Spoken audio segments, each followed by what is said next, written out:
So here we are, the world of professional development. A very quick little tour of some of the things that we can do as reflective practitioners, which is something I will start with. I'm going to start with a little bit of theory, and then I'm basically going to hand over to you for most of this session. So let's get straight into it. And we will start by looking at where all of this has come from. So we can go back 100 years to a guy called Dewey, who was famous for inventing the decimal system used by libraries. He was also, I believe, one of Donald's nephews. I'm not sure which one it was. One of the things that he talked about that didn't really catch on very well at first was the idea that you don't get better at something just through experience. He said that you get better at something by reflecting on that experience. It's quite a profound idea. It's not just by doing things again and again that you get better at that thing. Sports people perhaps do, but practitioners maybe not.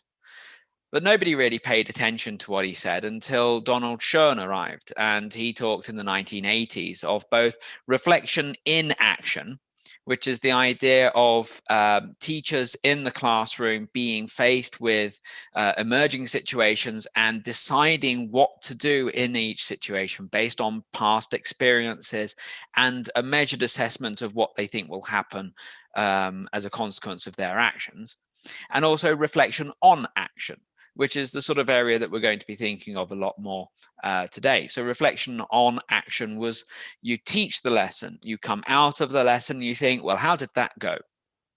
And that's how it starts. You start by thinking if it was a good lesson or a bad lesson, and then you start to think why. Maybe it wasn't actually a bad lesson. Maybe there are a couple of things that could just be tweaked so that the lessons would be better. And before you know it, you're on the road to becoming a reflective practitioner. And a lot of studies have shown that EFL teachers and teachers more generally who start to move towards becoming reflective practitioners are more likely to survive upsets in their career. They are more likely to see themselves as having a career in the first place, and therefore start to worry more about what they can do to develop that career. Then after Schoen, Kolb, and then Penny came along, and they came up with what you can see in front of us here, which is this kind of reflective flowchart or cycle. There is no start place and there is no end place. There is no end. It just goes on and on, but it gives us a good guide for where we start. So we could start with that concrete experience. You have a lesson, and that's great. So from there, you then go on to reflective observation. You think about your own lesson and how it went. You criticize yourself using the technical term of criticism here, where you think about what worked and what was less successful. And you start to think about how you could make things more successful, but you also maybe think about how the successful things were successful. Why? What can be transferred from one success into another class to make that class a success as well. From there, you start to think, okay, maybe I need to build my knowledge in a certain area. For example, maybe after a lesson where listening was the main skill involved, you start to think to yourself, you know what, that lesson on listening did not go very well, and I don't know why. I think I need more input. I need something or someone to tell me where I was going wrong.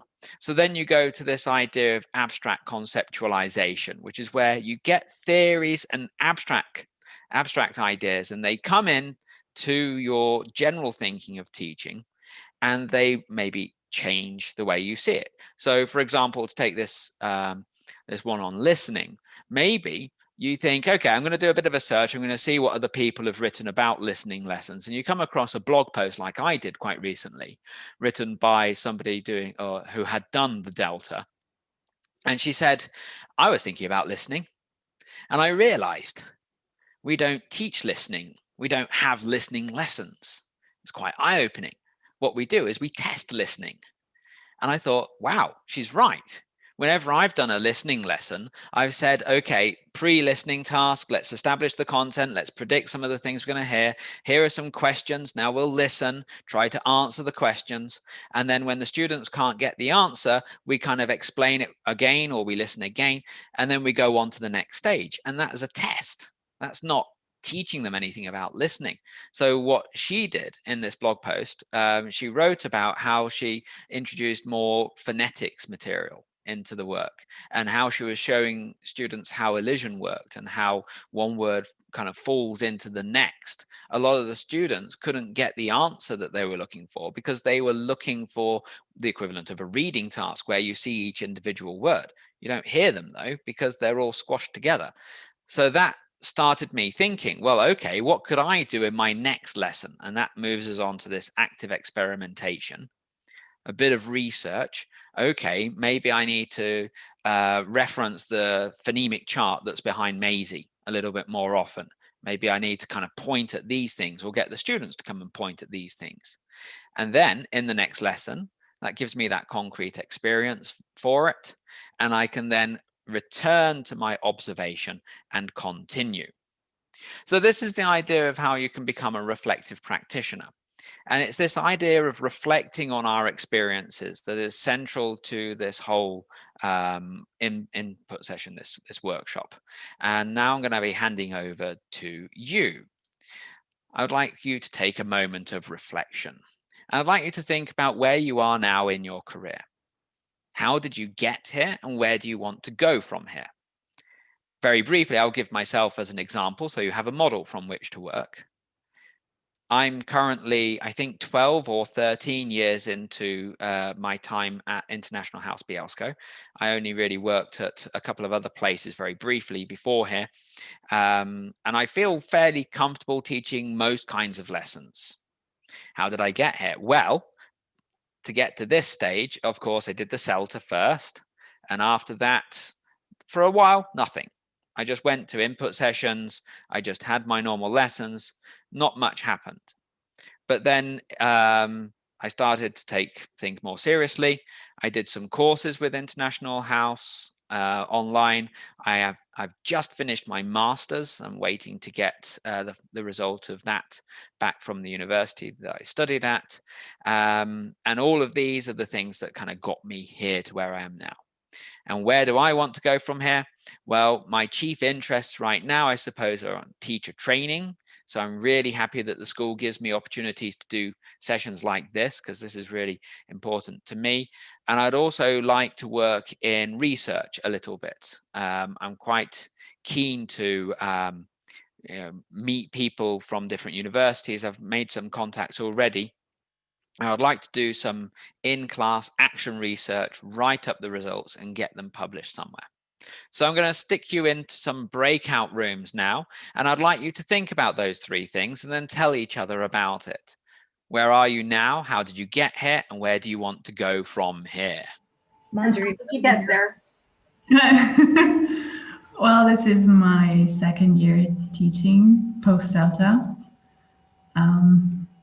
Yeah, it's a good question where I'm trying to take in as much as I can, and just doing the CYLT as well, having done the LAC last year. Like, I'm trying to just add as many additional certificates and courses to the initial CELTA, and try to remember everything during the year, which is sometimes a bit of a challenge.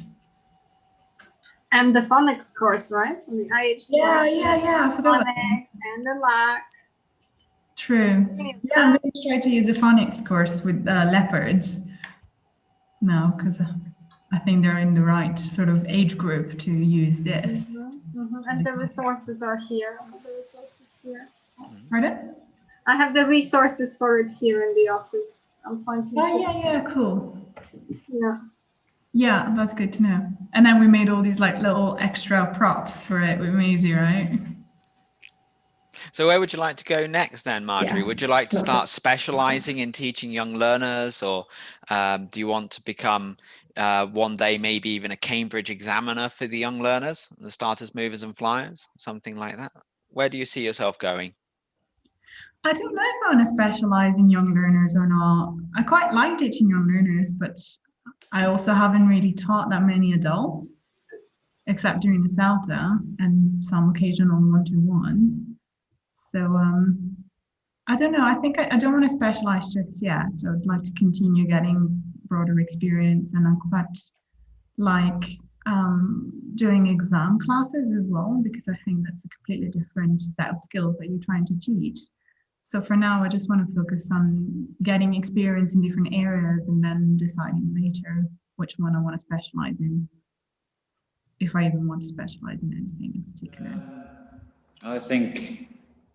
I don't think, like, as a beginner that I really experienced a traditional year, well, at least hopefully not. And so I'd like to put in a few more years just to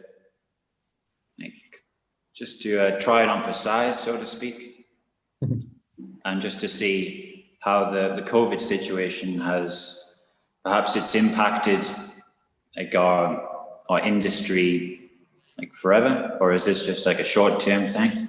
So I'd like to, maybe a few more years as a teacher here in Bielsko before I begin to consider deltas and the like. But yeah, I mean, it's too early to say I'm at a crossroads. I think I think I need to concentrate on where I am now rather than get too ambitious. I think it's too early for that. Sure, but I don't think you need to be necessarily ambitious to look to the future, because there are a lot of things that you can do for your own professional development that will have immediate uses, as we'll soon see when we turn our attention to those things. I think one of the problems that I had earlier in my career was that I was on a perpetual crossroads. Every year came and every year went, and I wasn't sure if I wanted to be a teacher anymore at the end of every year. So in the following year, I didn't really engage with the things that were open to me. So I kind of feel like I'm catching up in a way. I've got 12, 13 years of experience, but I count it as almost only being 6. So what made you realize that you wanted to stick with teaching for the long run then? I think over time, I noticed that I became just generally more serious about the way that my classes went. I moved from being somebody who valued rapport with my students over anything to considering the quality of the lesson as being utmost. So I think that once I noticed that shift was going on, I started to think, well, what can I do next? And that's kind of how things went. I think also I was lucky that I was around a couple of people who took these things seriously. Like the first director of studies I had here was perhaps not the most kind of career-minded or developmental-minded person. But we've had a couple of DOSes since. First there was Kasia, now we've got Ella, and they're both right on, professional development. They think, okay, what can we do to help you? And nobody really paid attention to me in that sense before. And I suppose that motivated me right from the off. Yeah, not me. I thought I was going to switch careers, and I just kept sticking with English teaching. So yeah. Are we still recording now, Chris? You're free to speak. No one's going to judge. Hey, come on, this is going to be for my YouTube channel. There's not going to be much of an audience for it. Don't worry. And today's sponsor, NordVPN. Squarespace, actually. I was going to say I use Surfshark. Oh, gosh. ExpressVPN. So many VPNs popping up nowadays for advertising. Mm-hmm. Yeah, we were just talking about our careers. Kendall's just starting out, got her CELTA in February, right before lockdown, basically. Yeah, I think I was the last class to do a CELTA before it was completely shut down. Wow. So very happy that everything was finished. Yeah, totally. Before I get a job, but yeah. Actually, one of the most successful videos on my teaching YouTube channel is a recording I made of the language awareness course that we were running that moved online because of the lockdown.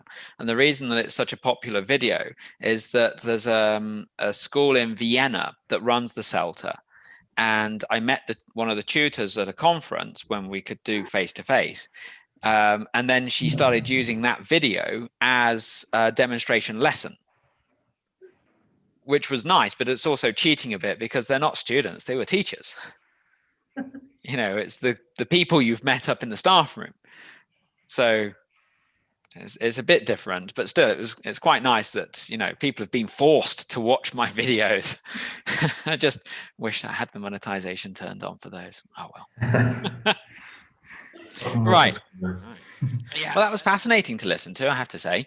One of the common things that I heard was people talking about how they're kind of at a crossroads in a sense. They're developing as teachers, but not always sure if this is going to be a long-term career or if it's just going to be something that you do for a few years.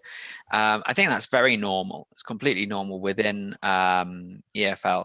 One of the things that came up in my research when I was doing my dissertation for the masters was just how the way that people talk about their work differs between mainstream teachers and EFL teachers. Up to a point. So for the first 5 years, EFL teachers talk as if it was somebody else's career, whereas mainstream school teachers always talked about themselves as being the teacher, and that's who they were.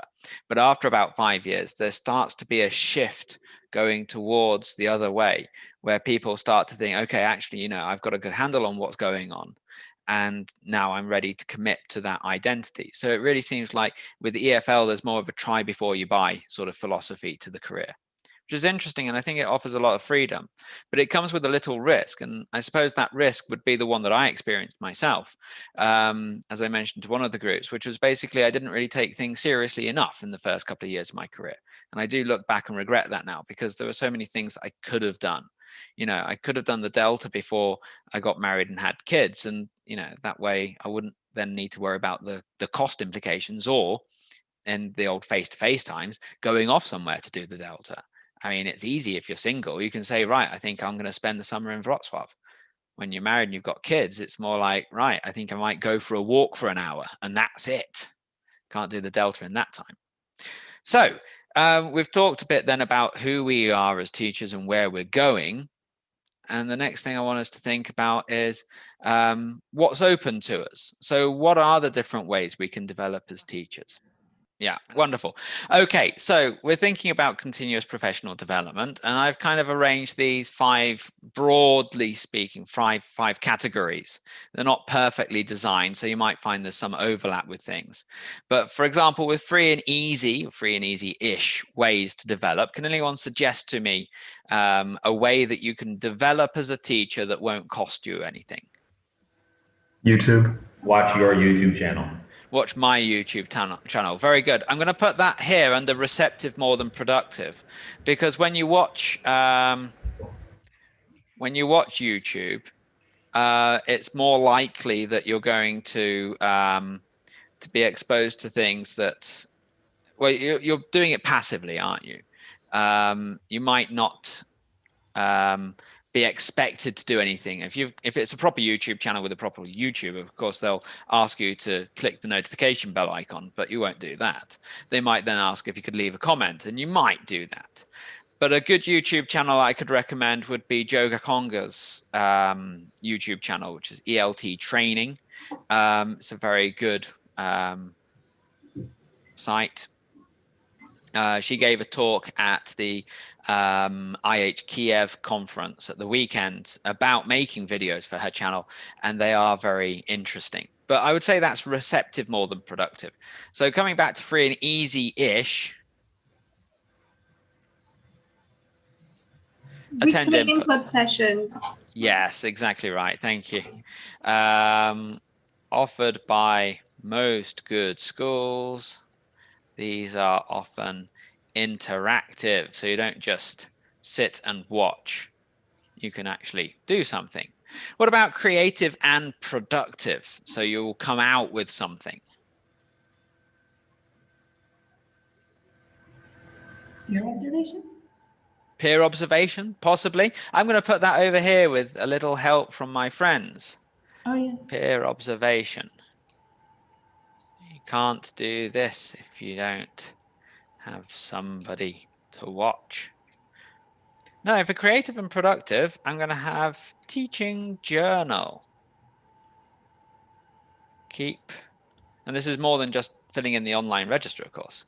Keep a record of your lessons and write about successes and failures. This is actually one of the recommendations to prepare for the Delta. Yeah, so if you're ever thinking about that, this will be on the recommendations list before the course. There we go. Wonderful. And in fact, that brings me very nicely on to the next thing, which would be put your money where your mouth is. Do the Delta. We've got IH Wrocław as one good example.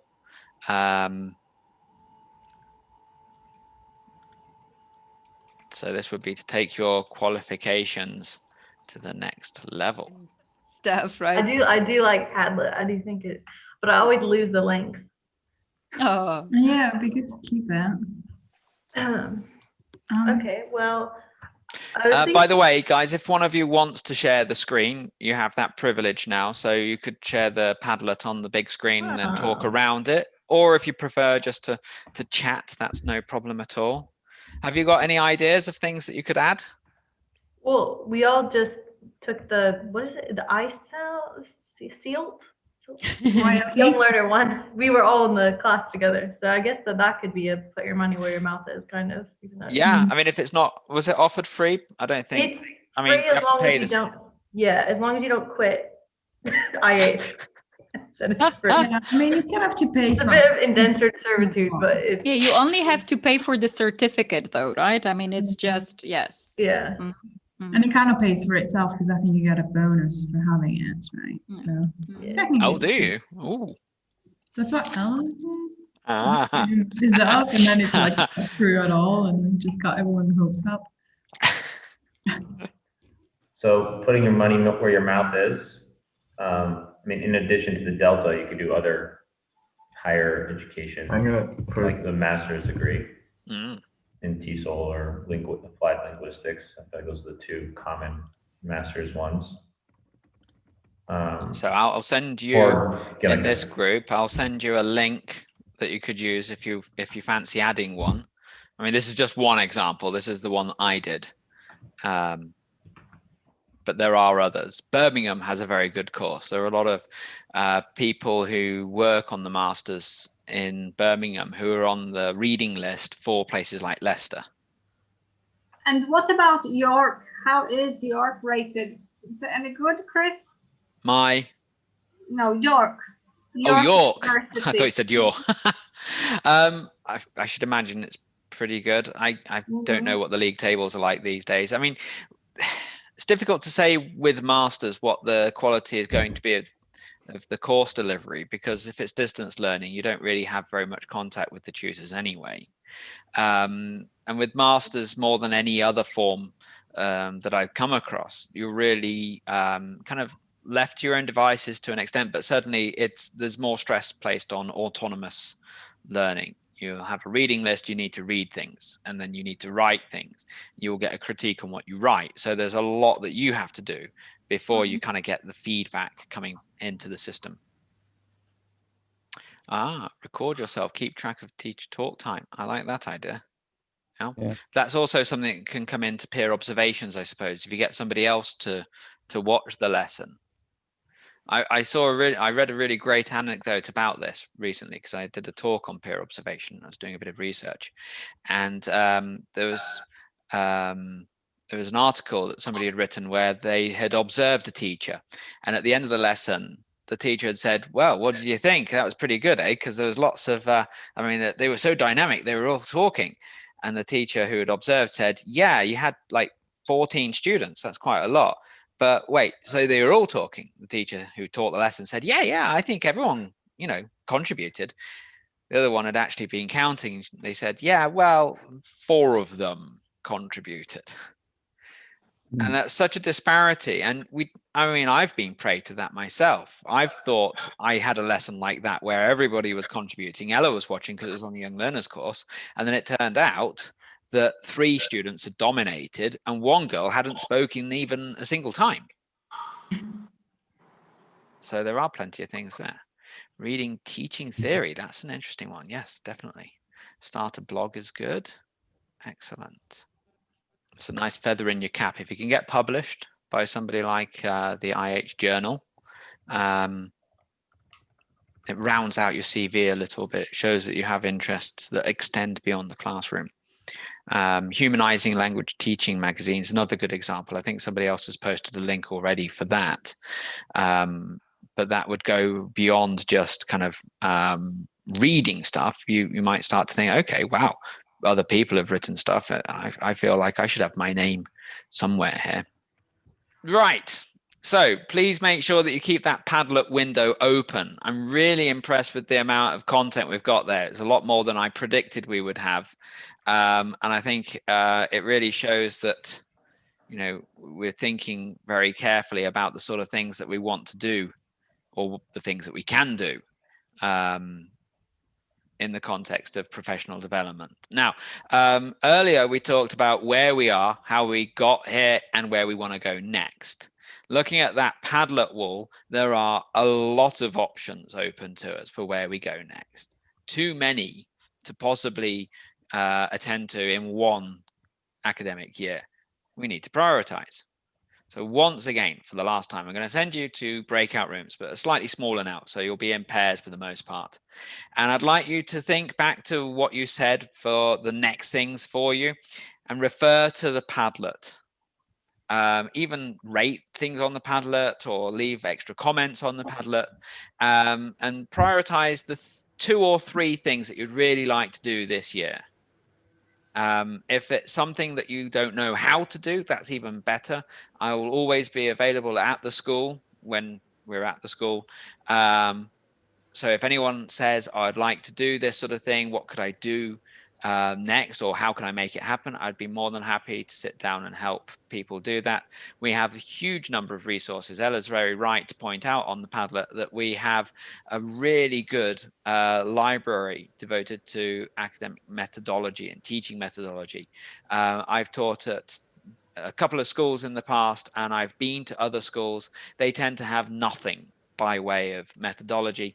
We have an abundance of riches, and we should really appreciate that. So I'll give you about 6 minutes or so with your partner, so about 3 minutes each. Notice also that this is similar to a kind of B2, C1, C2 exam speaking task.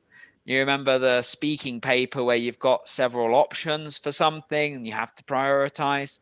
So if you're in an online lesson with your students and you want a discussion, use Padlet like we've done, and then have that kind of follow-up prioritization conversation using the materials the students have just produced, and you've got almost a whole lesson for you right there. Well, I think the free ones everyone can do those. Everyone likes free. So Ryan, where did you want to go next in your career? What would you like to do? Because I mean, you've already taken the next step into a kind of position of responsibility. Is there anything that we've put on the Padlet that could help you kind of realize that position to the full? Well, earlier I was talking about the delta, and I think that was like much further down the line. Mm-hmm.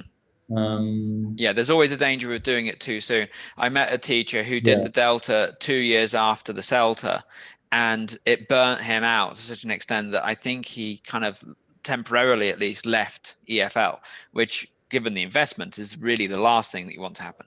You want to do the delta where it will help you be a better teacher to an extent, but where you're also confident of being able to get through it without too much of a headache.